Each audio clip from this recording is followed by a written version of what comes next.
Herkese günaydın, bol kazançlı, sağlıklı, güzel bir gün dilerim. Şimdi borsayı ihmal ettik.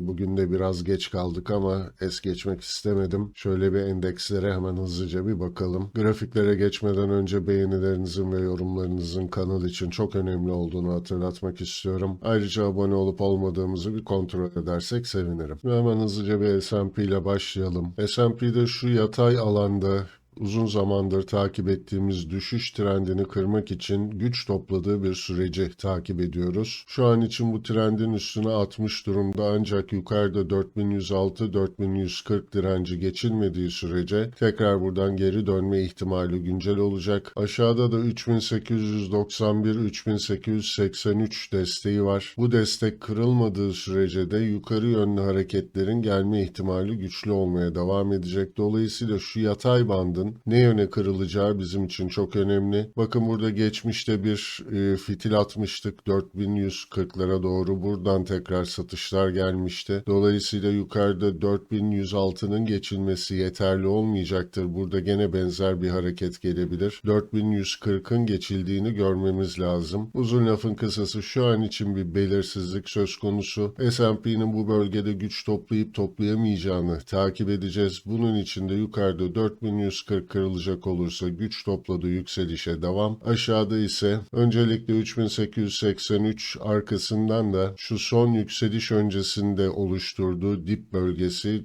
3794-3818 desteği önemli takip etmemiz gereken seviyeler. Buradan hızlıca bir DAX'a geçelim. DAX'ta da benzer bir durum görüyoruz. Yatay bantta güç toplama sürecinde 15.050-14.961 bölgesi destek olarak karşımıza çıkıyor. Bu destek çalıştığı sürece yukarıda 15.330'un da üstüne atıp şu bir sonraki direnç bölgesine doğru hareket bekleriz. 15.611, 15.418. Kısacası DAX içinde herhangi bir sıkıntı yok. Şu yatay banttaki hareketi takip ediyoruz. 14.961 kırılacak olursa burada kritik olan seviyemiz 14.554 olacaktır. Bunu da gene uzun zamandır bahsediyoruz. Bakın şu son yaptığı zirve bölgesinin destek olarak çalıştırdığı alanı sonrasında da oldukça güçlü direnç olarak çalışan bir bölgeydi. Bu bölgenin üstüne attık şu an. Eğer bu yatay bandı aşağı yönlü kıracak olursak aşağıdaki 14.554'ün de çok önemli bir seviye olduğunu unutmayalım. Şimdi buradan hızlıca bir kendi borsamıza dönüp bakalım. Şöyle saatlik grafiklere döneceğim. Yani aslında arkadaşlar borsamızda şu an ne teknik ne temel hiçbir şeyin çalışmadığı bir dönem yaşıyoruz. Burada bu piyasada işlem yapan traderların ne gibi hareketler yaptığını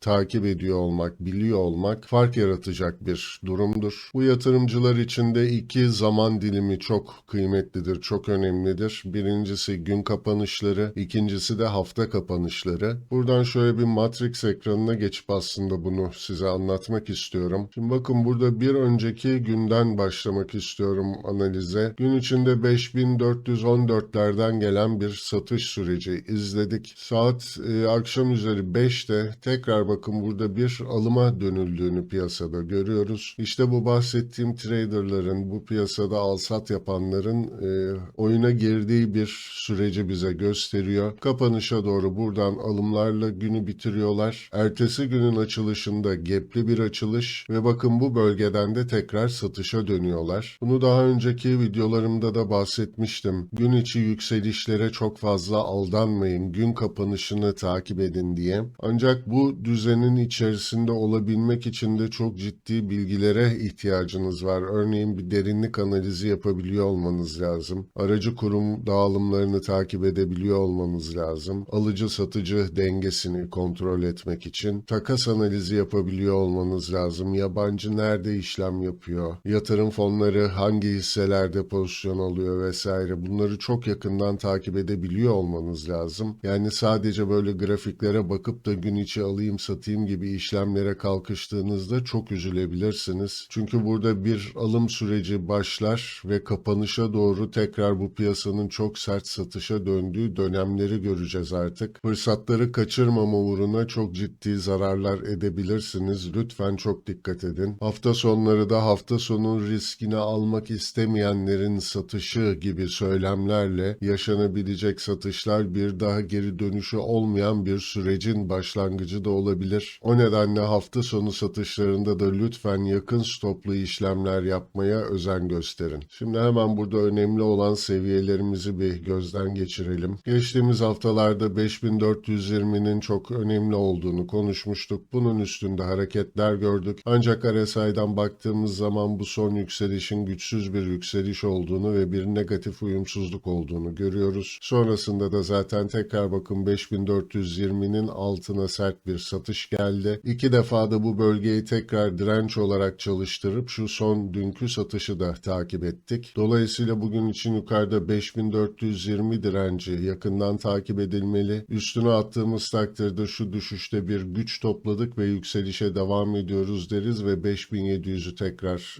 gündeme getirir bu. Aşağıda ise takip edeceğimiz önemli destek bölgemiz bir önceki dibinde oluştuğu 5091-5025 bölgesi var. 5025 altına sarkacak olursa bu sefer 4600'lere kadar satışlar derinleşir. 4600'ün altında bu piyasa gerçekten çok çirkinleşmeye başlar. Çok can yakmaya başlar. Lütfen çok dikkat edelim. Yakın stoplu işlemlerimize yön verelim. Evet, borsadan da kısaca bugünlük bu kadar diyelim. Tekrar görüşmek üzere. Hoşça kalın.